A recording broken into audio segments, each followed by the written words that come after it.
Hello everyone, welcome to the bold learners YouTube channel. So ಈಗ ಈ ಒಂದು ವಿಡಿಯೋದಲ್ಲಿ ದಿನಾಂಕ ಡಿಸೆಂಬರ್ 7, 2025 ನಡೆದಂತಹ ಕರ್ನಾಟಕ TET ಪರೀಕ್ಷೆಯ ಎಲಿಜಿಬಿಲಿಟಿ ಸರ್ಟಿಫಿಕೇಟ್ ಅಥವಾ ಅರ್ಹತಾ ಪ್ರಮಾಣ ಪತ್ರವನ್ನು ಹೇಗೆ ಡೌನ್ಲೋಡ್ ಮಾಡುವುದು, ಹಾಗೆ ಈ ಅರ್ಹತಾ ಪ್ರಮಾಣ ಪತ್ರಕ್ಕೆ ಸಂಬಂಧಿಸಿದಂತೆ ಏನೆಲ್ಲ ಸೂಚನೆಗಳು ಇದ್ದಾವೆ ಅನ್ನೋದನ್ನು ನೋಡೋಣ. ಸೊ ಮೊದಲನೇದಾಗಿ ಈ ಇಲಾಖೆಯಿಂದ ಬಿಟ್ಟಂಥ ಪ್ರಕಟಣೆಯನ್ನು ನಾವು ಈಗ ಓದೋಣ. ಏನಿದೆ ಅಂತಂದರೆ, ಕರ್ನಾಟಕ ಶಿಕ್ಷಕರ ಅರ್ಹತಾ ಪರೀಕ್ಷೆ 2025 ಫಲಿತಾಂಶವನ್ನು ಈಗಾಗಲೇ ಇಲಾಖೆ ವೆಬ್ಸೈಟ್ನಲ್ಲಿ ಪ್ರಕಟಿಸಲಾಗಿದ್ದು, ಅರ್ಹತಾ ಅಂಕಗಳನ್ನು ಪಡೆದ ಅಭ್ಯರ್ಥಿಗಳ ಅರ್ಹತಾ ಪ್ರಮಾಣ ಪತ್ರಗಳನ್ನು ಇಲ್ಲಿ ಒದಗಿಸಲಾಗಿದೆ. ಅಭ್ಯರ್ಥಿಗಳು ತಮ್ಮ ಅರ್ಜಿ ಸಂಖ್ಯೆ ಮತ್ತು ಜನ್ಮ ದಿನಾಂಕವನ್ನು ನಮೂದಿಸಿ ಅರ್ಹತಾ ಪ್ರಮಾಣ ಪತ್ರಗಳನ್ನು ಮುದ್ರಿಸಿಕೊಳ್ಳಬಹುದಾಗಿದೆ. ಹೌದಾ, ಆಲ್ರೆಡಿ ಈಗ ವೆಬ್ಸೈಟ್ನಲ್ಲಿ ಬಿಟ್ಟಿದ್ದಾರೆ ನಮ್ಮ ಅರ್ಹತಾ ಪ್ರಮಾಣ ಪತ್ರಗಳನ್ನ. ನಾವು ಅರ್ಜಿ ಸಂಖ್ಯೆ ಮತ್ತು ಜನ್ಮ ದಿನಾಂಕವನ್ನು ನಮೂದಿಸುವ ಮುಖಾಂತರ ಅರ್ಹತಾ ಪ್ರಮಾಣ ಪತ್ರಗಳನ್ನು ನಾವು ಡೌನ್ಲೋಡ್ ಮಾಡ್ಕೊಳ್ಬೋದಾಗಿದೆ. ಹೌದಾ, ಆನಂತರ ಕರ್ನಾಟಕ ಶಿಕ್ಷಕರ ಅರ್ಹತಾ ಪರೀಕ್ಷೆ 2014ರಿಂದ 2025 ತನಕ ಎಲ್ಲ TET ಪರೀಕ್ಷೆಗಳ ಅರ್ಹತಾ ಪ್ರಮಾಣ ಪತ್ರಗಳನ್ನು ಇದೇ ಲಿಂಕ್ನಲ್ಲಿ ಪಡೆದುಕೊಳ್ಳಬಹುದಾಗಿದೆ. ಹೌದಾ, ಇದುವರೆಗೂ ಎಷ್ಟೆಲ್ಲ TET ಪರೀಕ್ಷೆಗಳಾಗಿದ್ದಾವೆ ನೋಡ್ರಿ, 2014ರಿಂದ 2025 ಆ ಎಲ್ಲ ಪರೀಕ್ಷೆಗಳ ಪ್ರಮಾಣ ಪತ್ರಗಳನ್ನ ಇದೇ ಲಿಂಕನ್ನು ಇನ್ನು ಕ್ಲಿಕ್ ಮಾಡುವ ಮುಖಾಂತರ, ಅಂದರೆ ಈ ಒಂದೇ ಲಿಂಕ್ನಲ್ಲಿ ಆ ಎಲ್ಲ ಪ್ರಮಾಣ ಪತ್ರಗಳು ಸಿಗ್ತವೆ ಅಂತ ಹೇಳಿದ್ದಾರೆ. ಆ ನಂತರ ಏನಿದೆ ಅಂತಂದರೆ, ಈ ಅರ್ಹತಾ ಪ್ರಮಾಣ ಪತ್ರವು ಅಭ್ಯರ್ಥಿಯ ಜೀವಿತ ಅವಧಿಯವರೆಗೆ ಮಾನ್ಯತೆಯನ್ನು ಹೊಂದಿರುತ್ತದೆ ಅಂತ ಹೇಳಿದ್ದಾರೆ. ಅಂದರೆ ಒಂದು ಸಲ ನೀವು ಕ್ವಾಲಿಫೈ ಆದರೂ ಅದು ಲೈಫ್ ಟೈಮ್ ವ್ಯಾಲಿಡಿಟಿ ಇರುತ್ತೆ ಅಂತ ಹೇಳಿದ್ದಾರೆ. ಓಕೆ, ಸೊ ಇದೆಲ್ಲ ಪ್ರಕಟಣೆ ಬಗ್ಗೆ ಆಯಿತು. ಈಗ ಹೇಗೆ ನಿಮ್ಮ ಸರ್ಟಿಫಿಕೇಟನ್ನು ಡೌನ್ಲೋಡ್ ಮಾಡ್ಕೊಳ್ಳೋದು ಅಂತ ನೋಡೋಣ. ಓಕೆ, ಸೊ ಅದಕ್ಕೆ ಮೊದಲನೇದಾಗಿ ನಿಮ್ಮ ಮೊಬೈಲ್ನಲ್ಲಿರುವಂತಹ ಗೂಗಲ್ ಬ್ರೌಸರ್ ಆಗಿರ್ಬೋದು ಅಥವಾ ಕ್ರೋಮ್ ಬ್ರೌಸರನ್ನು ಓಪನ್ ಮಾಡಿ, ಇಲ್ಲಿರುವಂತಹ ಸರ್ಚ್ ಬಾರ್ನಲ್ಲಿ ಸ್ಕೂಲ್ ಎಜುಕೇಷನ್ ಅಂತ ಟೈಪ್ ಮಾಡಿ, ಆಮೇಲೆ ಸರ್ಚ್ ಕೊಡಿ. ಮೊದಲನೇ ಲಿಂಕ್ ಬರುತ್ತೆ ನೋಡಿ ನಿಮಗೆ, ಏನಂತಂದರೆ schooleducation.karnataka.gov.in ಅಂತ. ಅದರ ಮೇಲೆ ಕ್ಲಿಕ್ ಮಾಡ್ಕೊಳ್ಳಿ. ಓಕೆ, ಕ್ಲಿಕ್ ಮಾಡಿದ ಮೇಲೆ ಇಲ್ಲಿರುವಂತಹ ಏನು CSL ಅಂತ ಏನಿದೆ ಅದರ ಮೇಲೆ ಏನಾದರೂ ಕ್ಲಿಕ್ ಮಾಡ್ಕೊಳ್ಳಿ, ಅಥವಾ ಈ ಒಂದು 3 ಅಡ್ಡಗೆರೆಗಳು ಕಾಣ್ತೇವೆ ಅದರ ಮೇಲೆ ಏನಾದರೂ ಕ್ಲಿಕ್ ಮಾಡ್ಕೊಳ್ಳಿ. ಕ್ಲಿಕ್ ಮಾಡಿದ ಮೇಲೆ ಇಲ್ಲಿಯೂ ಸಹ CSL ಅಂತ ಇದೆ, ಅದನ್ನು ಸಹ ನೀವು ಕ್ಲಿಕ್ ಮಾಡ್ಕೊಳ್ಳಿ. ಓಕೆ, ಒಂದು ವೇಳೆ ನೀವು ಮೊಬೈಲ್ನಲ್ಲಿ ವೀಕ್ಷಣೆ ಮಾಡ್ತಿದ್ರೆ ಇಲ್ಲಿ ಕಾಣ್ತಿರುವಂತಹ 3 ಡಾಟ್ ಐಕಾನ್ಗಳನ್ನ ಕ್ಲಿಕ್ ಮಾಡಿ. ಹೌದಾ, ಕ್ಲಿಕ್ ಮಾಡಿದ ಮೇಲೆ ಈ ಒಂದು ಡೆಸ್ಕ್ಟಾಪ್ ಸೈಟನ್ನು ಏನು ಚೆಕ್ ಬಾಕ್ಸ್ ಇದೆ ಅದನ್ನು ಕ್ಲಿಕ್ ಮಾಡಿ ಇಟ್ಕೊಂಡಿರಿ. ಓಕೆ, ಸೊ ಇದೀಗ CSLಗೆ ನಾವು ಬಂದಿದ್ದೇವೆ. ಹಾಗೆ ಕೆಳಗಡೆ ಸ್ಕ್ರೋಲ್ ಮಾಡಿ, ಇಲ್ಲಿ ಏನಿದೆ ಅಂತಂದರೆ ಲಿಂಕ್ ಇದೆ ನೋಡಿ, ಏನಪ್ಪ ಅಂತಂದರೆ ಆನ್ಲೈನ್ ಅಪ್ಲಿಕೇಶನ್. ಒಂದು ನಿಮಿಷ, ಇಲ್ಲಿದೆ ನೋಡಿ, online application for Karnataka teacher eligibility test 2025 ಅಂತ ಇದೆ. ಇದರ ಮೇಲೆ ಕ್ಲಿಕ್ ಮಾಡ್ಕೊಳ್ಳಿ. ಕ್ಲಿಕ್ ಮಾಡಿದ ಮೇಲೆ ನೋಡ್ಬೋದು, ಇಲ್ಲಿ ಮೊದಲನೇ ಲಿಂಕು ರಿಸಲ್ಟ್ಸ್ ಬಗ್ಗೆ ಇದೆ. ಎರಡನೇ ಲಿಂಕ್ ಇದೆ ನೋಡಿ, download certificate, download KRTET eligibility certificate for qualified candidates only ಅಂತ ಇದೆ. ನೀವು ಒಂದು ವೇಳೆ ಕ್ವಾಲಿಫೈ ಆಗಿದ್ದರೆ ಮಾತ್ರ ಈ ಒಂದು ಸರ್ಟಿಫಿಕೇಟನ್ನು ಡೌನ್ಲೋಡ್ ಮಾಡ್ಕೊಳ್ಬೋದು. ಸೊ ಇದ್ರ ಮೇಲೆ ಕ್ಲಿಕ್ ಮಾಡ್ಕೊಳ್ಳಿ. ಕ್ಲಿಕ್ ಮಾಡಿದ ಮೇಲೆ ಇಲ್ಲಿ ನಿಮ್ಮ ಏನು ಮಾಡಿ, ಅಪ್ಲಿಕೇಶನ್ ನಂಬರನ್ನು ಎಂಟರ್ ಮಾಡಿ, ಹಾಗೆ ಡೇಟ್ ಆಫ್ ಬರ್ತನ್ನು ಎಂಟರ್ ಮಾಡಿ. Okay, date of birth enter ಮಾಡುವಾಗ ಮೊದಲಿಗೆ ವರ್ಷದ ಮೇಲೆ ಕ್ಲಿಕ್ ಮಾಡಿ, ಇನ್ನೊಂದು ಸಲ ಕ್ಲಿಕ್ ಮಾಡಿ, ಮೊದಲಿಗೆ ವರ್ಷವನ್ನು ಸೆಲೆಕ್ಟ್ ಮಾಡ್ಕೊಳ್ಳಿ ನೀವು. ಓಕೆ, ಆಮೇಲೆ ಮೊದಲಿಗೆ ವರ್ಷವನ್ನು ಸೆಲೆಕ್ಟ್ ಮಾಡ್ಕೊಳ್ಳಿ, ಆಮೇಲೆ ದಿನಾಂಕವನ್ನು ಸೆಲೆಕ್ಟ್ ಮಾಡ್ಕೊಳ್ಳಿ, ಆಮೇಲೆ ಡೇಟನ್ನು ಈ ರೀತಿಯಾಗಿ ಸೆಲೆಕ್ಟ್ ಮಾಡ್ಕೊಳ್ಳಿ. ಆ ನಂತರ ಏನು ಮಾಡಿ, ಸಬ್ಮಿಟ್ ಮೇಲೆ ಕ್ಲಿಕ್ ಮಾಡ್ಕೊಳ್ಳಿ. ಓಕೆ, ಸೊ ನಾನು ಸಹ ಈಗ ಒಂದು ಅಪ್ಲಿಕೇಶನ್ ನಂಬರ್ ಹಾಗೂ ಡೇಟ್ ಆಫ್ ಬರ್ತನ್ನು ಎಂಟರ್ ಮಾಡ್ತೇನೆ.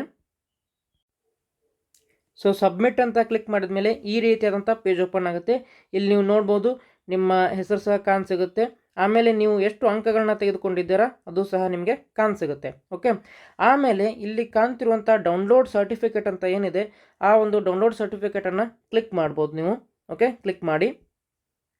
ಕ್ಲಿಕ್ ಮಾಡಿದ ನಂತರ ನಿಮಗೆ ಈ ರೀತಿಯಾದಂಥ ಒಂದು ಸರ್ಟಿಫಿಕೇಟ್ ಡೌನ್ಲೋಡ್ ಆಗಿ ಬರುತ್ತೆ. ಓಕೆ, ಸೊ ನಾನು ಇಲ್ಲಿ ಇಂಪಾರ್ಟೆಂಟ್ ಆಗಿರುವಂತಹ ಏನು ಪರ್ಸ್ನಲ್ ಡೀಟೇಲ್ಸನ್ನು ಎರೇಸ್ ಮಾಡಿದ್ದೇನೆ. ಓಕೆ, ಸೊ ಇಲ್ಲಿ ನೀವು ನೋಡ್ಬೋದು, ನಿಮ್ಮ ಫೋಟೋ ಕಾಣಿಸುತ್ತೆ, ಹಾಗೆ registration number, candidate name, mother name, father name, date of birth, category ಇವೆಲ್ಲ ಕರೆಕ್ಟಾಗಿ ಇದೆಯೋ ಇಲ್ಲೋ ಒಂದು ಸಲ ನೋಡ್ಕೊಳ್ಳಿ. ಓಕೆ, ಹಾಗೆ ಕೆಳಗಡೆ ಸ್ಕ್ರೋಲ್ ಡೌನ್ ಮಾಡಿದರೆ ನಿಮಗೆ ಇಲ್ಲಿ ನೀವು ಪಡೆದುಕೊಂಡಂಥ ಅಂಕಗಳು ಸಹ ಕಾಣಿಸುತ್ತೆ. ಹೌದಾ, ಆಮೇಲೆ ಈ ಒಂದು ಸೂಚನೆಗಳನ್ನ ನೋಡ್ತಾ ಹೋಗೋದಾದರೆ ಏನೇನೆಲ್ಲ ಸೂಚನೆಗಳು ಕೊಟ್ಟಿದ್ದಾರೆ ಅಂತಂದರೆ, ಇಲ್ಲಿ ನೀವು ನೋಡ್ಬೋದು,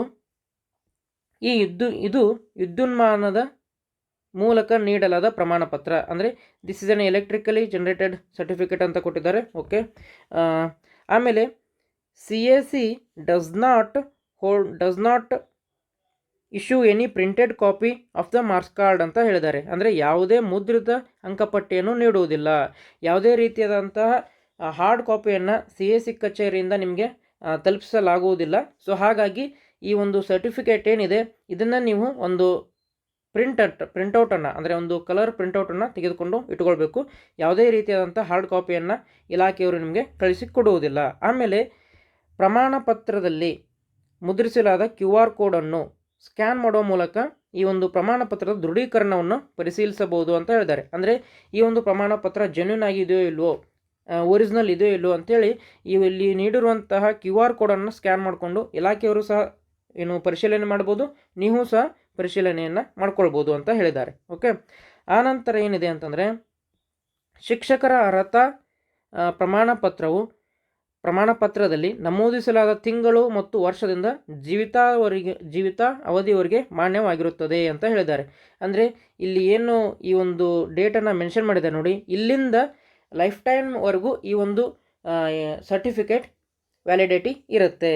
ಓಕೆ, ಒಂದು ಸಲ ನೀವು ಪಾಸ್ ಆದರೆ ಮುಗೀತು, ನೀವು ಬದುಕಿರುವವರೆಗೂ ಅಥವಾ ಅವಧಿವರೆಗೂ ಸಹ ಈ ಒಂದು ಸರ್ಟಿಫಿಕೇಟ್ ಎಲಿಜಿಬಲ್ ಇರುತ್ತೆ, ವ್ಯಾಲಿಡ್ ಇರುತ್ತೆ ಅಂತ ಹೇಳಿದ್ದಾರೆ.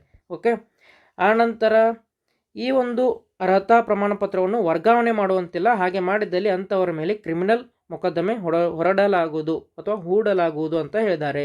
ಅಂತಂದರೆ ಯಾರು ಪಾಸ್ ಆಗಿರ್ತಾರೋ ಅವರಿಗೆ ಮಾತ್ರ ಈ ಒಂದು ಸರ್ಟಿಫಿಕೇಟ್ ಸಂಬಂಧ ಇರುತ್ತೆ. ಓಕೆ, ಬೇರೆಯವರಿಗೆ ಇದನ್ನು ಕೊಡುವಂತಿಲ್ಲ. ಏನಾದರೂ ಎಡಿಟ್ ಮಾಡಿ ಅವರ ಹೆಸರನ್ನು ಜಸ್ಟ್ ಎಡಿಟ್ ಮಾಡಿ ಆ ರೀತಿಯಾದಂಥ ಸರ್ಟಿಫಿಕೇಟನ್ನು ಅವರಿಗೆ ಕೊಡುವಂತಿಲ್ಲ ಅಥವಾ ವರ್ಗಾವಣೆ ಮಾಡುವಂತಿಲ್ಲ. ಹಾಗೇನಾದರೂ ಮಾಡಿದರೆ ಅವ್ರ ಮೇಲೆ ಕ್ರಿಮಿನಲ್ ಕೇಸನ್ನು ಅವರು ಹಾಕ್ಬೋದು ಅಂತ ಹೇಳಿದ್ದಾರೆ. ಇದು ಅಫೆನ್ಸ್ ಅಂತ ಹೇಳಿದ್ದಾರೆ. ಆನಂತರ ಅರ್ಹತಾ ಪ್ರಮಾಣ ಪತ್ರದಲ್ಲಿ ನೀಡಿರುವ ವೈಯಕ್ತಿಕ ಮಾಹಿತಿಗಳು ಅಭ್ಯರ್ಥಿಯು ಆನ್ಲೈನ್ ಅರ್ಜಿ ನಮೂದಿಸಿರುವ ವಿವರಗಳನ್ನು ಆಧರಿಸಿದೆ.